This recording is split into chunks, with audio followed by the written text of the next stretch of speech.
से गोवा जा रहा था, लेकिन अचानक बीरबल को एक गांव पसंद आ गया, तो वहीं अपना सूटकेस लेकर लैंड कर गया। और वहीं पास में एक पेड़ पर एक घोंसला था, जहां पर 2 चिलगोजे रहते थे जो सदियों से भूख के मारे तड़प रहे थे। और वह दोनों पहले बीरबल को देखते हैं, फिर बड़े बड़े सपने देखते हैं और दोनों बेझिझक बीरबल की इज्जत लूटने लगते हैं। आज ऑमलेट नहीं बनाऊंगा, आज तेल का ऑमलेट बनाऊंगा। और वह दोनों बीरबल पर अपना हक जताने के लिए लड़ने लगते हैं। मुझे चाहे तो मुझे चाहे तो बीरबल उन्हें एक सलाह देता है और कहता है, तुम में से जो मुझे पहले पकड़ेगा वही मुझे घर ले जाएगा। अच्छा।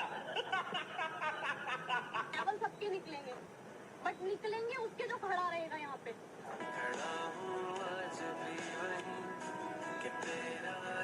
सब निकलेगा मेरा लेवल।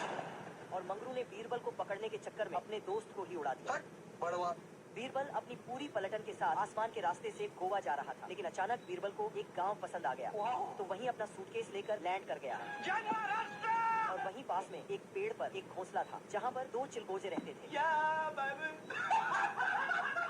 जो सदियों से भूख के मारे तड़प आने वाला है। लेकिन एक सेकंड। पैंथर पोस्टर फाड़ के रेस्टोरेंट में जाता है और कहता है, नौकरी चाहिए सरकार। बाप को भेज, तेरे बस की बात नहीं। वह ऊपर किचन में जाता है और मालिक उसे वेटर की नौकरी देता है। मैं नहीं मानता। कस्टमर मेनू देखकर खाना ऑर्डर करता है। ठीक है, समझ गया। पैंथर घंटी बजाता है। उसकी आवाज से खिड़की का कांच टूट जाता है। रामू नया कांच लेकर आता है, तभी पैंथर उसका चमत्कार कर देता है। मजा आया। वह फिर से घंटी बजाता है।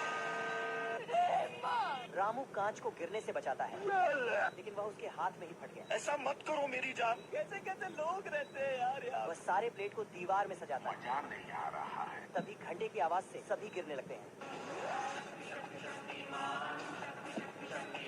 वह सभी प्लेट में कील ठोक देता है। इतने तेजस्वी लोग हैं हमारे पास। पैंथर 2.5 किलो के हाथ से दरवाजा बंद करता है। ये क्या हो गया? सारे प्लेट चकनाचूर हो जाते हैं। आज तो मत कमाइला बाबू भैया से डायरेक्ट बाबू। इन जहाजों के घर मुन्ना आने वाला होता है। इतनी खुशी। तभी इसको उसकी खाने पीने की टेंशन हो जाती है। ये देखो मेरी हालत कमजोर हो गई। तो ये यूएसए एयर फोर्स काम मांगने गया होता है, तो इसे रिजेक्ट करके लात मार के भेज देता है। ये दुख का खत्म नहीं होता बे। ये दोनों मुन्ना के आने से बहुत खुश थे, साथ ही बहुत ही ज्यादा टेंशन में भी। अरे क्या क्या करूँ इसका? तभी इसे अखबार में जहाज की रेस के बारे में पता चला, तो ये अपना खराब इंजन लेकर रेस में भाग ले लिया होता है। बाबू मान जाओ ना यार। गाड़ी स्टार्ट कर।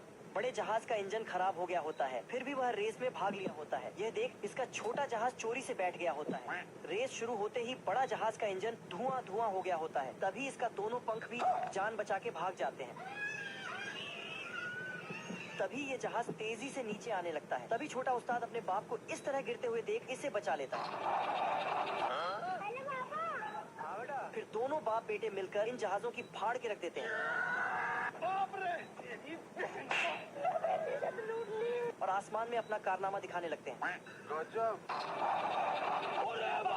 इन दोनों बाप बेटी की ऐसी हरकत देखकर अमेरिका वाले हैरान हो जाते हैं। ये दोनों लिबर्टी का पर्दा उड़ा देते। तभी ये दोनों दुनिया वालों की ऐसी तैसी करके लैंड करते हैं। ये देख कर्नल बड़े जहाज को 2-4 और ऐसे बच्चे और पैदा करने के लिए बोल देता है। ये भगवान क्या जुल्म है। कमाइला। बतख बहुत देर से मछली पकड़ रहा था, लेकिन अभी तक एक भी मछली नहीं पकड़ पाया है। तभी इसको एक जबरदस्त आइडिया आता है। अब देख तू। साला बतख अपना टोपी नीचे फेंक देता है अच्छा। और चिल्लाने लगता है कि मेरा फेवरेट टोपी नीचे गिर गया, उसको उठा के ले आओ। फिर कांटे में चींटी को बिठाकर नीचे करता है, आजा आजा आजा। लेकिन चींटी टोपी पकड़ता उससे पहले ऊपर खींच लेता है और मछली को पकड़ लेता है। मुझे कुछ दिखाई नहीं दे रहा माँ। फिर चींटी बोलता है, ठीक है समझ गया। लेकिन फिर से ऊपर खींचकर एक और मछली को पकड़ लेता है। पर इसके बारे में चींटी को कुछ भी पता नहीं था। क्या बोलूं मैं इस पे? तभी इसका नजर नीचे की तरफ गया।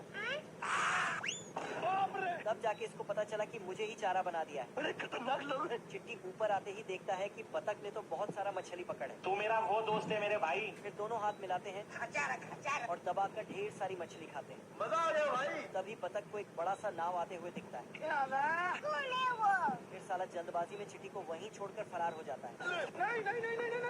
बस। अरे देख लो भाई, अब लड़के ना हमारे साथ ऐसा ही होता है। लेकिन तभी मछली वाला कांटा फेंकता है, तो चींटी को लगता है ये टोपी के लिए है। बेकार है भैया, मैं तो टूट गया। पर बतख इशारा करता है कि तू भी आजा उसमें बैठ। चलो भाई। फिर दोनों एक अच्छे दोस्त की तरह आलम मिल जाना घर चले जाते हैं। पर साला बतख की बदमाशी कभी भी बंद नहीं होती है। नहीं सारुण के यहाँ कुछ तो गड़बड़ है। चुचकी टुइया है। देख रहा है बिल्लू, शेरू गाजर चोर को मिर्ची थमा देता है। अब देख तू। जादू। पर मिर्ची को मीठा समझकर ये भी एक दबा लेता है बाप रे, आज मैं मर गया भैया। बहुत तकलीफ होती है। और अपने पिछवाड़े से गार्डन की सिंचाई करने लगता है। ये अभी ट्रेलर है। साले को बम से उड़ा दूंगा। अभी बता दे भाई। तभी चिरकुट इसे एक बैगन धर के छिल्लाई मशीन लेकर इसके पीछे पड़ जाता है। 5 मिनट बम खा देनी। भाग। इतने में चिरकुट इसका पोजीशन बिगाड़ देता है। किसने बनाया ये मुजस्सिमा? ओहो, तेरा तो गेम बचाना पड़ेगा। ये देख, शेरू चिरकुट को धरने का बड़ा ही गुप्त जुगाड़ लगाता है क्योंकि मैं जानता हूँ। अभी मजा आएगा ना भिड़ो। टपा और खोपचे में जाकर अपना हुलिया से लेकर लूलिया तक बदल लेता है। वाह। है मुझसे वही स्मार्ट। तभी इस कथक कली को देखकर चिरकुट बौरा जाता है। जान दे देंगे इसके लिए। इतने में चिरकुट का सारा मोहल्ला शेरू के पीछे दौड़ लगा देता है। हम रात कांड कर बोल, रात कांड। ऐसा मत करो मेरी जान। नहीं